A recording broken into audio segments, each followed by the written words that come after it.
Merci de rester fidèle à Moto TV, chers téléspectateurs. Voici le sommaire de votre journal. Une délégation militaire de la communauté de développement d'Afrique australe, SADC, séjourne à la ville de Beni depuis le week-end dernier à l'issue d'une rencontre d'évaluation sur la situation sécuritaire à ville des territoires de Beni. Cette délégation militaire promet faire rapport à sa hiérarchie pour la contribution au rétablissement de la paix à l'est de la République démocratique du Congo. Et les conducteurs des mototaxis et voitures de Butembo étaient à l'honneur ce lundi 6 mars 2023. Ils ont célébré leur journée diocésaine. Lors de la célébration eucharistique dite à l'orientation, ces conducteurs ont été appelés à veiller sur le bien-être du prochain et à l'autoprise en charge pour la sécurité du pays. C'est tout pour le sommaire. Et nous vous l'avons dit au sommaire, une délégation militaire de la communauté de développement d'Afrique australe, SADC, séjourne à la ville de Beni depuis samedi 4 mars dernier. L'objectif de la visite s'inscrit dans le cadre de s'imprégner de la situation sécuritaire dans l'est de la République démocratique du Congo. Delphin Mpanda depuis la ville de Beni. Une délégation de la communauté de développement d'Afrique australe, SADC, séjourne en ville de Beni depuis le samedi. Cette mission, conduite par le chef d'état-major général de l'armée namibienne, lieutenant-général Martin Kamboul Phineas, s'inscrit dans le cadre de s'imprégner de la situation sécuritaire dans l'est de la RDC, dont Beni, une zone victime de l'activisme des forces démocratiques alliées ADF depuis plus d'une décennie. Les officiers militaires qui conduisent les opérations militaires dans cette région ont présenté la situation sur l'activisme des ADF et d'autres groupes armés dans une réunion de sécurité. La délégation de la SADC, éclairée sur la situation sécuritaire en général dans la région de Beni et environ, promet de faire rapport à sa hiérarchie pour la contribution au rétablissement de la paix dans l'est de la RDC. We are here in Beni following the decision of our leaders. Nous sommes ici à Beni en suivant la décision de nos leaders politiques. In the SADC family. Au sein de la famille SADC. To come to the DRC. Pour venir ici en RDC. Specifically to the Eastern DRC. Spécialement à l'est de la RDC. To assess the security situation prevailing here. Pour évaluer la situation sécuritaire qui prévaut ici. In order for the region to be able to assist. Afin que la région puisse voir comment aider la RDC. Our brothers and sisters of the DRC. Nos frères et sœurs de la RDC. Find a lasting solution to the conflict that has been ongoing for too long. Basically here just to assess the security situation. Bon, nous sommes ici pour évaluer la situation.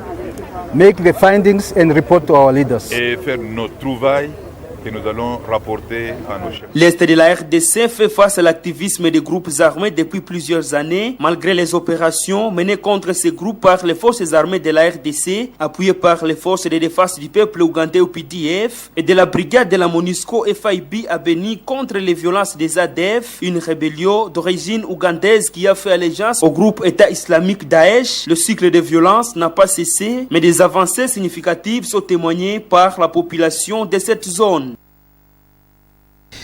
Et célébration de la journée diocésaine de taximens en diocèse de Butembo Beni, les conducteurs de motos et voitures sont appelés à veiller sur le bien-être du prochain et à l'autoprise en charge pour la sécurité du pays.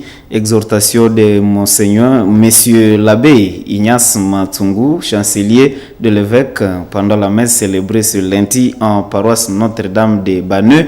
À ce jour dédié aux conducteurs de motos, taxis et voitures, les taximens de 33 associations ont été représentés à cette activité. Reportage Gérard Mouref.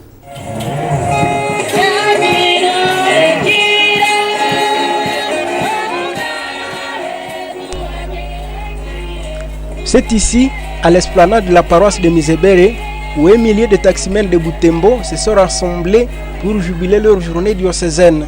À 11h30, le délégué de l'évêque arrive pour présider la messe qui a abrité les cérémonies nuptiales des 19 couples et la confirmation des 28 chrétiens. Monsieur l'abbé Ignace Matungu a, dans son homélie, appelé les membres du réseau des taximens du Congo à veiller tout le temps sur le bien-être du prochain et à l'autoprise en charge pour la sécurité du pays. Le chancelier du diocèse de Butembo Beni, qui a représenté l'évêque à cette activité, a devant une foule déclaré que le taximan constitue une force qui peut facilement aider le pays à escamoter la crise dans la région. Kila chef de parking, kama ni president wa parking mnamwitaka vile, mnamwitaka president, mnamwitaka namna gani? Namna gani? Asante sana. Ule inafaa anajua kila mmoja wake analamukaka wapi. Inawezekana kweli? Inawezekana?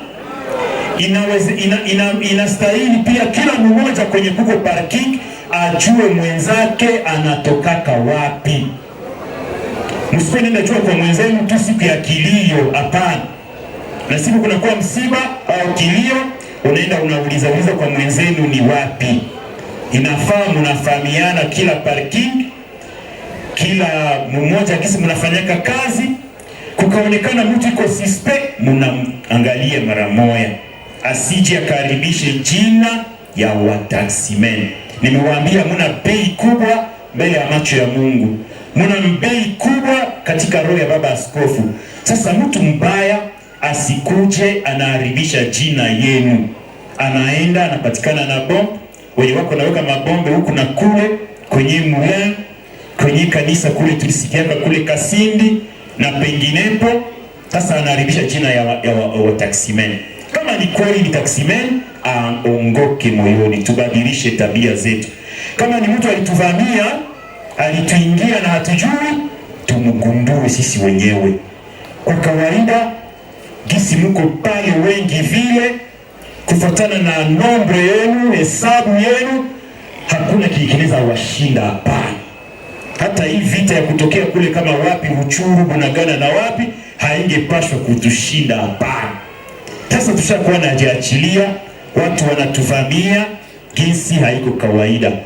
Nilisikia mwalimu akisema mwanzo wa ibada, uwe mlinzi wako mwenyewe na uwe mlinzi wa jirani yako. De son côté, le président du RETAC a indiqué que nombreux conducteurs de mototaxis et voitures, membres de leurs associations, sont souvent victimes des atrocités qui gangrènent la région. Matemou Lemberi appelle à son tour les conducteurs à la prudence et à la dénonciation de tous les suspects. Et autre chose à présent, préparatif du 8 mars, une conférence en marge de la journée a été animée à l'intention des femmes de la ville de Butembo ce lundi 6 mars 2022 dans la grande salle de la mairie. 3 thèmes portant sur les genres à l'ère du numérique ont été décortiqués dans cette assise, notamment le thème choisi en province, au pays et celui international. Nelly Mwengesiali et Eugénie Moussiviroa ont pris part à cette activité. Voici le reportage.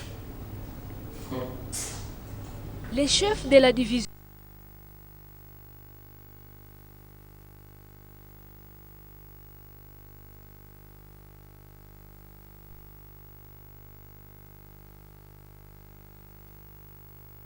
urbaine de la mairie de Butembo, Katubateria Awite, a ouvert officiellement la séance du jour.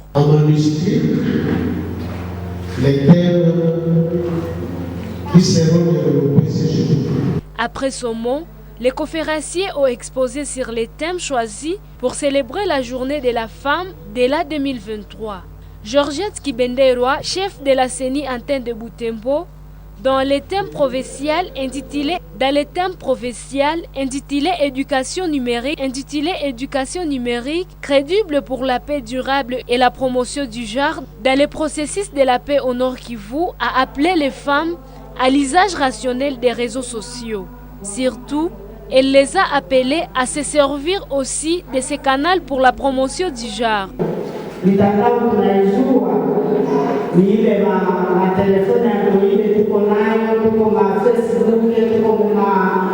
De son côté, Devote Louvuno de l'Académie nationale paysanne congolaise ANPC a combiné le thème national éducation numérique égalitaire pour la paix durable et l'autonomisation de femmes et filles en République démocratique du Congo et international intitulé pour un monde digital inclusif, innovation et technologie pour l'égalité des sexes. Mbambu Louvuno a indiqué que les nouvelles technologies de l'information et de la communication sont d'une grande utilité. Elle appelle les femmes à s'approprier les NTUC pour se développer. Aussi, vendre positivement l'image de la femme à travers le NTIC.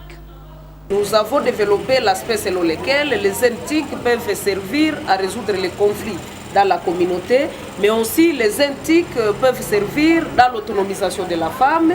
Et si on en faisait bon usage, ça peut contribuer à la promotion de la femme. Et par conséquent, ça serait en train de briser les inégalités hommes-femmes et ça serait en train de pallier les violences basées sur le genre. Aussi, le collectif des femmes journalistes a évoqué l'aspect de la communication sensible au genre pour attirer l'attention des concernés au cyberharcèlement. Dans un autre chapitre, on a parlé de l'importance de connaître les codes de la route pour prévenir des cas d'accident dont les victimes sont en majorité de femmes. Mais pour le numérique, pour l'émergence de la femme et de la promotion des genres. Ce que j'aimais parce que ça nous a permis quand même pour les femmes de nous positionner par rapport à voir comment utiliser les NTIC, comment utiliser les téléphones pour le bien-être, comment utiliser les télévisions, comment utiliser les ordinateurs pour éduquer nos enfants, pour éduquer nos proches, pour faire même le marketing de nos marchandises, pour même faire la promotion d'une autre femme qui a voulu aussi émerger dans tel domaine ou telle action. Les participants à cette conférence ont appris à utiliser rationnellement les NTIC et ça réjouissent.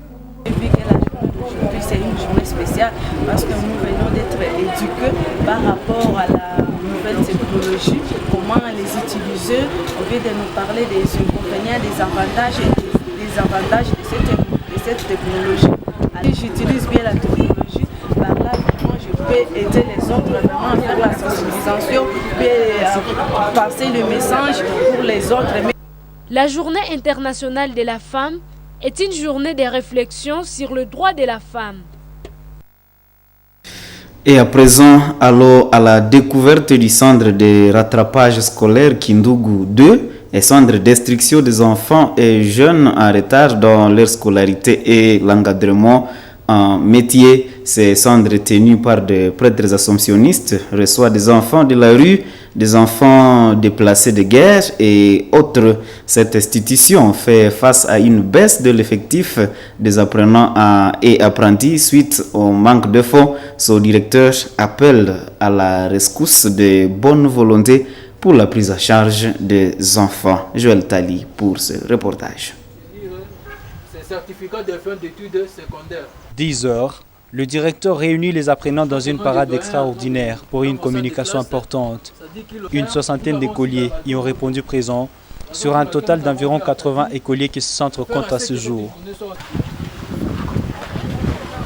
Plusieurs enfants et jeunes, dont la majorité en dessous de l'âge adulte, sont encore intéressés par l'instruction. Ces enfants sont pour la plupart ceux en rupture familiale, certains des déplacés de guerre et d'autres ceux ayant longtemps abandonné leurs études. Dans cette salle du niveau 1 se trouve une trentaine d'apprenants pour la séance du cours de ce jour. L'effectif actuel de cette salle équivaut à environ les 2/3 de son effectif du début de l'année. Nombreux ont abandonné faute de moyens financiers. Et chez nous, nous avons la possibilité d'avoir les certificats de fin d'études primaires pendant 3 ans.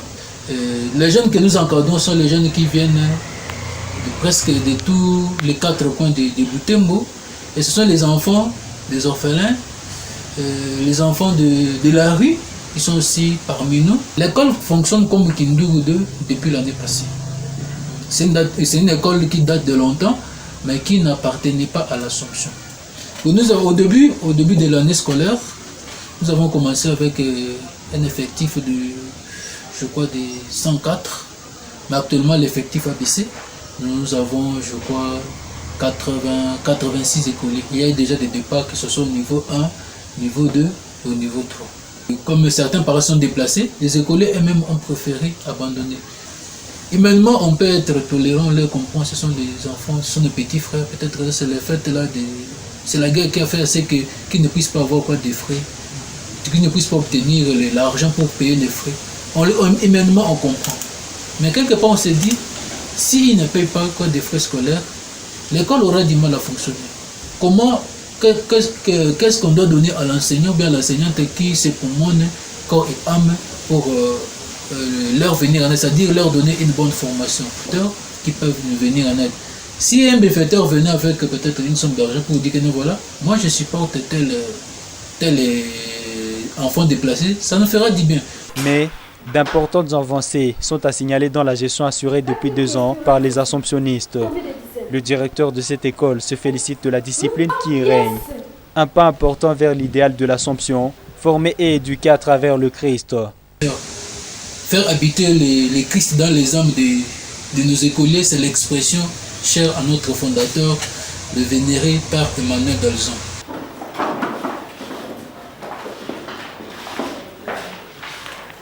Le niveau 3, qui est le degré terminal, prépare ses apprenants à l'épreuve nationale de fin d'études primaires et NAFEP. Nous sommes maintenant au niveau 3, qui est l'année terminale pour nous. Et ce sont nos écoliers aussi qui se préparent à l'examen qu'on appelle NAFEP. Et je crois que l'examen est prévu au mois de juin, raison pour laquelle, ensemble avec l'enseignant, nous sommes en train de nous battre corps et âme pour finaliser les programmes. Le centre de rattrapage Kindougou 2 organise également un centre d'apprentissage à coupe et couture. Cette institution dispose d'un atelier de couture très bien équipé pour un encadrement de qualité. Le centre de rattrapage scolaire Kindougou 2 est situé en cellule Mukondo, numéro 89, au quartier Kalemire, en commune Boulenguera. Éducation toujours, les mathématiques sont d'une importance capitale dans toutes les sciences exactes. C'est ce qu'a démontré le doctorant Kambale Mondo Augustin, chercheur en génie mécanique et enseignant visiteur en polytechnique à l'Université de l'Assomption au Congo UAC au cours d'une conférence animée samedi 4 mars à l'intention des enseignants et étudiants en polytechnique. Ce chercheur a indiqué que les mathématiques constituent un outil indispensable pour les ingénieurs polytechniciens. Delphé Boya, reportage. À 13h de samedi, des enseignants et des étudiants de l'UAC inscrits à Polytechnique étaient conviés à une conférence scientifique sur l'importance des mathématiques dans les sciences exactes dans la grande salle jubilée au site Kambali. Le doctorant Kambale Mondo Augustin, le conférencier du jour, a expliqué que les mathématiques constituent la base des sciences exactes. C'est pourquoi il a demandé aux participants d'aimer les maths car ils sont le fondement de leur savoir. Alors on a voulu juste montrer les liens qui existent entre les sciences de l'ingénieur et les mathématiques. Et si cela va permettre aux étudiants de comprendre que les mathématiques est un outil pour l'ingénieur. On doit considérer ça comme, par exemple, là-haut pour les cultivateurs. Donc, c'est dans ce sens-là que nous avons eu à organiser cette conférence. Les participants à cette rencontre du savoir ont témoigné d'avoir reçu plus de ces conférenciers. Très souvent, dans la pratique, nous ignorons les calculs, mais malheureusement, ce que nous ignorons, ça nous fait mal. Par exemple, dans les calculs des structures de nos maisons, très souvent, il y a des charges qui laissent à ce que la maison s'écoule ou bien qu'il y ait des formations de la maison. C'est pour cela que les mathématiques sont importantes dans les différents départements des sciences appliquées. Moi, j'ai appris qu'on n'utilise pas le maths pour le maths, mais les maths s'utilisent dans plusieurs domaines. On peut juste étudier les maths, c'est pas pour qu'on puisse réussir les maths, mais il faut aussi l'appliquer dans la vie pratique. La simulation, je peux dire que par exemple, avant de construire une maison, on doit d'abord faire des tests à l'ordinateur pour voir si cette maison-là va tenir. Et cette simulation n'est pas de mathématiques, mais aussi de l'informatique. Cette conférence était organisée par la faculté de la Polytechnique de l'Université de l'Assomption au Congo IAC pour raviver la motivation des étudiants et des enseignants concernés. Et en sport sans transition, mesdames et messieurs, compétition interclub de la CAF, plus d'une semaine après la défaite à domicile devant l'US Monastir, 0-2, les Tout-Puissants Mazembe a un rendez-vous avec le même adversaire en match comptant pour la 4e journée de la phase de groupe de la Coupe de la CAF. C'est dimanche 5 mars, la délégation du club de Moïse Katumbi a voyagé pour la Tunisie, où il a installé son quartier général à Tunis. la S Vita Club de Kinshasa qui a affronté le vendredi dernier le champion en titre, les Wydad Casablanca, dans un match à retard comptant pour la première journée. C'était incliné par la petite note de 0 but à 1 à Casablanca. Le club reste sur place pour préparer la 4e journée. Et dans le site de Béniville, ont disputé la 2e journée des éliminatoires des préliminaires de la Coupe du Congo. 2 rencontres ont vécu au stade du 15 octobre. En première explication, le FC Mwangaza, contre toute attente, est arrivé au bout de l'AC Kapako sur la note de 2 buts contre 1. Dans le second match, le FC Beni Sport et l'AS Beni Union se sont quittés sur une note de parité de 1 but partout.